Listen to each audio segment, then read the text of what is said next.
मित्रों नमस्कार। आप सभी का हमारे इस कार्यक्रम लक्ष्य टू द पॉइंट में एक बार पुनः हार्दिक स्वागत है। आज का हमारा विषय है मालदीव बनाम लक्षद्वीप विवाद। जी हाँ, इससे भी प्रश्न अक्सर परीक्षाओं में संकलित किए जाते हैं या बनाए जाते हैं, तो आज हम उन्हीं विषयों को समझेंगे। तो सबसे पहली चीज, जब हम इस विषय का परिचय प्राप्त करते हैं तो कहां दिखाई देता है? तो दिखाई देता है कि 4 जनवरी को भारत के प्रधानमंत्री नरेंद्र मोदी लक्षद्वीप की यात्रा पर थे और वहां पर उन्होंने सोशल मीडिया या यूं कहें कि सोशल मीडिया पर कई अपनी तस्वीरें शेयर की और वहां पर सुकून का कुछ समय बिताया। उसके बाद से यह विवाद तूल पकड़ना चालू कर दिया। तो सबसे पहली चीज, उनकी इस तस्वीरों पर जो प्रतिक्रियाएं आई, नकारात्मक आई, वो भी मालदीव सरकार के 2 मंत्रियों के। एक का नाम था रमेश और दूसरा का नाम था मरियम शिवरा। इन्होंने इन पर नेगेटिव टिप्पणी की और साथ ही साथ भारतवंशियों पर भी नस्लीय टिप्पणियां की और ये कहा कि भारत चाहे कितना भी कोशिश कर ले, पर्यटन के रूप में लक्षद्वीप का विकास नहीं हो सकता। तो आखिर उनका ऐसा बोलने का कारण क्या था? तो इसका मूल कारण यह था कि प्रधानमंत्री नरेंद्र मोदी ने अपनी 4 जनवरी की यात्रा के दौरान लक्षद्वीप को पर्यटन के रूप में विकसित करने की बात कही और यही बात मालदीव को लग गई कि इससे कहीं ना कहीं उसका पर्यटन उद्योग प्रभावित हो सकता है। खैर, इनके इस जब विवाद ऐसा बढ़ा तो इसमें कई भारतीय कलाकारों ने, फिल्म इंडस्ट्री के कलाकारों ने भी मोदी जी का साथ दिया और ऐसे में उन्होंने बाइकॉट मालदीव के नारे लगाए और इसके बाद एक्सप्लोर इंडियन आइलैंड्स, ये 2 चीजें थी जो कि सोशल मीडिया पर वायरल होनी चालू हो गई, साथ ही साथ मोदी जी की तस्वीरें भी। तो अब प्रश्न है कि इसका क्या इंपैक्ट पड़ा? तो सबसे बड़ी चीज है कि मालदीव के जो 2 मंत्री ये हरकतें किए हैं, मालदीव की सरकार ने अपना बचाव करते हुए इनको पनिशमेंट देने की बात भी कही या यूं कहा गया कि इनको पद से हटाया भी जा सकता है। खैर, इसका असर अभी कम दिख रहा है। फिलहाल यूं समझ लें कि मालदीव सरकार ने इतना जरूर कह दिया कि यह सरकार का अपना स्टेटमेंट नहीं है, बल्कि इन नेताओं का व्यक्तिगत स्टेटमेंट या टिप्पणी है। तो अब जरा सा हम मालदीव और लक्षद्वीप के इस विवाद जो उभरा हुआ है, इसको लेकर के थोड़ा हम तुलना कर लें कि आखिर जब भारत के लोग ये तय कर चुके हैं कि हम मालदीव का बहिष्कार करते हुए लक्षद्वीप जाएंगे, तो आखिर क्या बात थी अब तक कि लोग मालदीव जाते थे, लक्षद्वीप नहीं? तो हम इनकी जरा सा तुलनात्मक स्टडी करें या भारत मालदीव संबंधों को समझें। तो इसके लिए सबसे पहले हम उठाते हैं मालदीव को और मालदीव को समझते हैं 2 भागों में। एक पहला है परिचय और दूसरा है उसका इतिहास और वर्तमान भारत मालदीव के बीच में जो विवाद की जड़ है, पर्यटन स्थल, यानी कि वे कौन कौन से पर्यटन स्थल हैं वहां पर जाकर पर्यटन का लुत्फ उठाया जाता है। तो सबसे पहले आते हैं मालदीव परिचय शब्द पर। तो जब मालदीव देखते हैं तो यह 2 शब्दों से मिलकर बना है, माल और द्वीप। माल का अर्थ मलयालम में माला होता है और द्वीप का अर्थ द्वीप, यानी मालदीव शब्द मलयालम शब्द से निकला है जिसका अर्थ है द्वीपों की माला। इसकी आबादी को देख लें तो आबादी है करीब 4.5 लाख और इसकी भाषा है दिवेही और इंग्लिश। जी हां, अब हम इसके बेसिक परिचय को समझ चुके हैं और भारत से इसकी दूरी है करीब 1000 किलोमीटर कोच्चि से। अब हम इसके इतिहास पे थोड़ा सा चर्चा कर लें। तो जब हम मालदीव की बात करते हैं तो नाम से तो आप समझ ही गए होंगे कि मलयालम है, भाषा से निकला हुआ है, तो इसकी संस्कृति भी काफी हद तक भारतीय ही रही है। और इसके आरंभिक इतिहास में जब हम जाते हैं तो यहां पर हिंदू धर्म की प्रधानता दिखाई देती है और इसका खुद प्रमाण मिलता है इस्लामिक इतिहासकार अलामा अहमद शिहाबुद्दीन की किताब फाई अतहार मिद अल कादिमा से। जी हाँ, याद कर लीजिए कौन सी पुस्तक है, फाई अतहार मिद अल कादिमा। इसमें इसका जिक्र है कि इनके पूर्वज यानी मालदीव वालों के पूर्वज भारत के राजस्थान के कालीबंगा से जाकर वहां बसे थे और यहीं से आज से 3-4 हजार साल पहले का उसका इतिहास दिखाई देता है। तो स्वाभाविक तौर पे उस दौर में हिंदू पॉपुलेशन ही थी, इस्लाम का उदय नहीं हुआ था, तो सभी हिंदू थे। किंतु समय के साथ यहां बुद्धिज्म पर पहुंचा और बुद्धिज्म के प्रभाव में यहां के लोग बौद्धिस्ट हो गए। आप सभी ने इतिहास तो पढ़ा ही है कि राजा अशोक की बेटी संघमित्रा और बेटे महेंद्र ने श्रीलंका में बुद्धिज्म का प्रचार किया, तो उसी के रास्ते यहां पर भी बुद्धिज्म पहुंचा। खैर 12वीं शताब्दी तक यह बुद्धिस्ट स्टेट था और उसके बाद 12वीं शताब्दी में यहाँ के लोग मुसलमान हो गए, किंतु संबंध इनके भारत से ही ज्यादा रहा। 12वीं शताब्दी में मुसलमान कौन हुआ? तो मालदीव के राजा हुआ करते थे धेविस। इन्होंने इस्लाम को स्वीकार कर लिया। किसके प्रभाव में स्वीकार किए इन्होंने इस्लाम को? तो यूसुफ अल बराबरी। जी हां, जब अरब के व्यापारी व्यापार करने के लिए इंडोनेशिया मलेशिया जा रहे हैं तो रास्ते में मालदीव पड़ रहा है, तो मालदीव में ये अपने धार्मिक जब कार्यों को करते थे, नमाज पढ़ते थे, तो मालदीव के लोग काफी प्रभावित हुए और इनका राजा भी काफी प्रभावित हुआ। और अल बराबरी के बारे में तो सीधा सीधा, यानी यूसुफ अल बराबरी के बारे में तो सीधा कहा जाता है कि इस्लाम के प्रचार के लिए ही मालदीव गया था। तो इसने ही राजा को मना लिया और राजा ने वहां इस्लाम स्वीकार कर लिया। तब से वहां इस्लाम का ही शासन है या वहां की आबादी मुस्लिम है। खैर लंबे समय तक यह अपनी स्वतंत्रता नहीं बनाए रखा। 17वीं 18वीं शताब्दी आते आते यूरोपीय व्यापारियों का जब आगमन हुआ तो उसके द्वंद्व में मालदीव फंस गया। अंततः ब्रिटेन की जीत हुई और 1860 के आसपास से यह ब्रिटेन के एक सबऑर्डिनेट स्टेट के रूप में अपने आप को सुरक्षित करता रहा।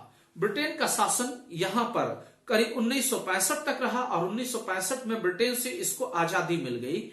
आजादी मिलने के बाद वही पुराना राजघराना राजतंत्र स्वतंत्र शासन करने लगा और करीब 3 साल तक स्वतंत्र शासन किए रहा और 1968 में मालदीव गणतंत्रीय राष्ट्र के रूप में खुद को स्थापित किया।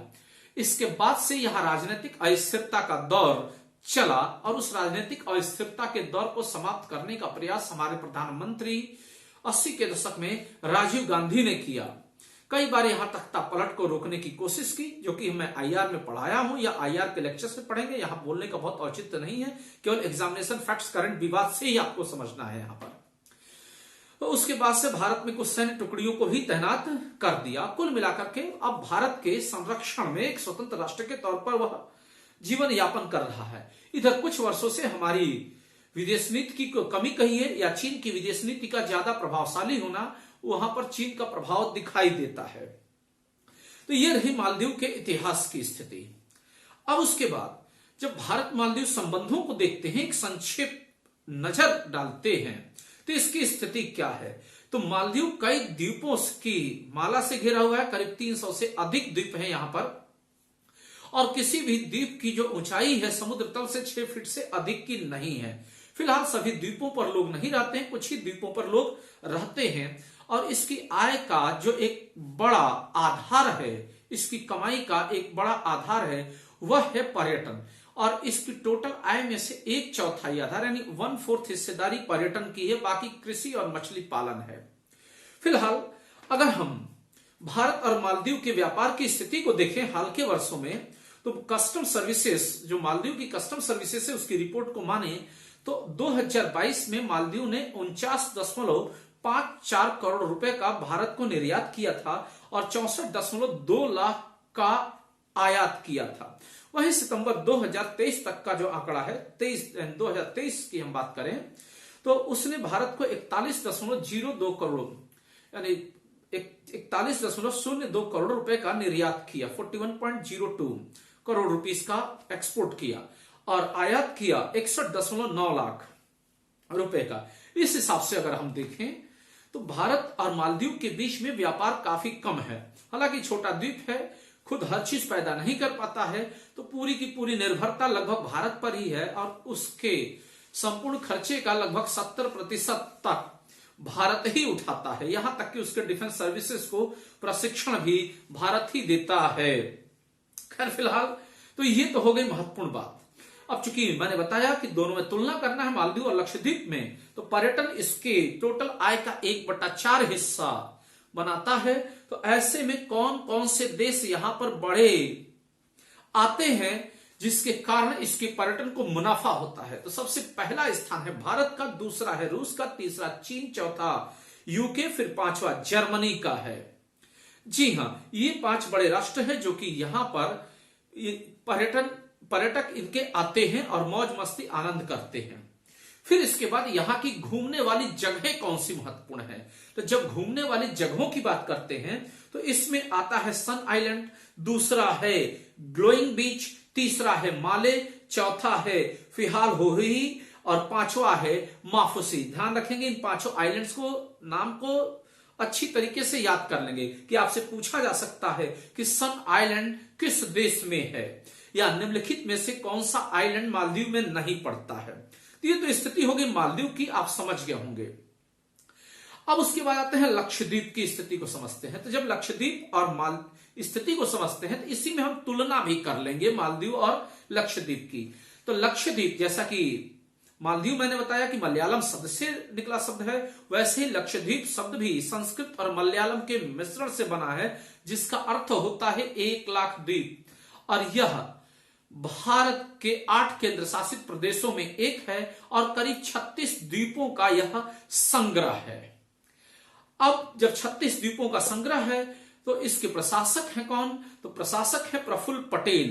36 द्वीपों पर जनसंख्या नहीं रहती है, 10-12 द्वीप ही ऐसे हैं जिस पर जनसंख्या रहती है और यह 96% मुस्लिम आबादी है और ज्यादातर एरिया इसका खाली ही रहता, कोई आबादी निवास नहीं करती है, कहीं कहीं पर आदिवासी हैं।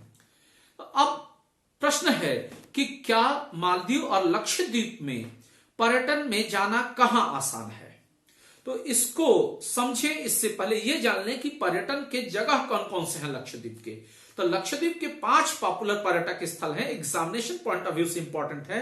कावारती आइलैंड, फिर है लाइट हाउस, फिर तीसरा है अगाटी, चौथा है कदमत, ये और पांचवा है बंगारम। ये 5 बिंदुओं को आप अच्छी तरीके से याद कर लेंगे कि इनमें से कौन सा लक्षद्वीप का हिस्सा नहीं है। कदमत, बंगारम, अगाटी, लाइट हाउस और कावारती आइलैंड, तो ये सभी इसके हैं। और वहां 5 हिस्से कौन से थे? सन आइलैंड, ग्लोइंग बीच, माले, फिहाल होही और माफुसी। तो दोनों का डिफरेंस समझ लें। तो ये तो हो गया स्थिति। अब इसकी दूरी कितनी है कोची से? तो करीब करीब इसकी दूरी 700 किलोमीटर है। तो अब दोनों में कहां जाना आसान है और कहां जाना बेहतर है, इस पे जरा सा हम नजर डाल लें। तो सबसे पहली चीज, मालदीव ने अपने पर्यटन को काफी बड़े स्तर पर विकसित कर रखा है, तो दुनिया के देशों का आकर्षण यहां ज्यादा है। लक्षद्वीप अभी पर्यटन के रूप में पूर्ण रूप से विकसित नहीं है, इसलिए लोग यहां आने से बचते हैं। और जैसा कि मैंने बताया कि मालदीव के लोगों ने हम पे आरोप लगाया है कि भारतीय बदबूदार होते हैं, यहां पर पर्यटन करने कौन आएगा। तो ये एक बड़ी बाधा तो हमारे स्वभाव से ही निकल के आ रही है, इसको भी आप समझ ही रहे होंगे। फिर उसके बाद अगर देखें तो मालदीव में पर्यटन में जाना आसान है हम लोगों के लिए तुलना में लक्षद्वीप के, क्योंकि लक्षद्वीप एक जनजातीय क्षेत्र है। तो ऐसे में यहां जाने के लिए हमें सरकार से परमिट लेनी पड़ती है और हर जगह जाने की हमको छूट नहीं है, तो रिस्ट्रिक्शंस हैं। मालदीव वीजा फ्री कंट्री है, वहां आप आसानी से जा सकते हैं और साथ ही साथ मालदीव जाने के लिए फ्लाइट्स भी बड़ी मात्रा में उपलब्ध हैं। लक्षद्वीप जाने के लिए फ्लाइट्स की संख्या भी कम है। तो ऐसी स्थिति में आप समझ गए होंगे कि दोनों में जाना मालदीव आसान है, सुंदर भी है, व्यवस्थित भी है और वीजा फ्री भी। और लक्षद्वीप में जाने के लिए हमें परमिशन की जरूरत होगी और अभी टूरिस्ट प्लेस विकसित नहीं है। और मान लीजिए मोदी जी जाकर के टूरिज्म को बढ़ावा देने की बात कर रहे हैं, तो टूरिस्ट स्पॉट में बदलेगा कौन? मालदीव में तो वहां की सरकार इससे अच्छा खासा आय कमाती है। भारत में लक्षद्वीप को अगर विकसित करना है तो कोई आम आदमी नहीं, बड़ा पूंजीपति निवेश करेगा। शायद उम्मीद है कि टाटा साहब कर ले, तो इसके जरिए पर्यटन को बढ़ाया जा सकता है। खैर, अब जो ये पर्यटन को बढ़ावा देंगे तो उसका मुनाफा भारत सरकार के पास कितना आएगा और निजी पूंजीपति घरानों के पास, यह तो भविष्य के गर्भ में है। या यूं कह ले, कहीं ऐसा तो नहीं कि मोदी जी हमारे पूंजीपतियों के हितों की रक्षा करने के लिए गए थे। खैर, ये सब आप स्वयं अपने हिसाब से विश्लेषण कर सकते हैं। फिलहाल आपको यह मुद्दा समझ में आ गया होगा एग्जामिनेशन पॉइंट ऑफ व्यू से। फिर मिलते हैं नए मुद्दों के साथ, तब तक के लिए धन्यवाद।